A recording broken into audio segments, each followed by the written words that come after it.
Hello everyone, in this video we're going to use print to show text. So just write whatever you want.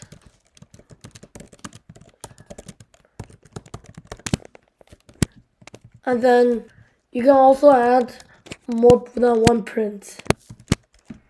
I'll just put them in separate lines.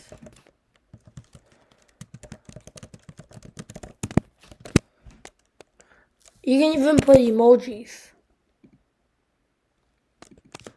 And if you run it, it'll just print whatever you wrote. So text must be enclosed in single or double quotation marks like this.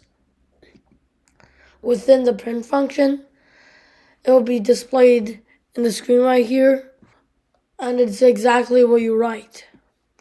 Let's give it a try.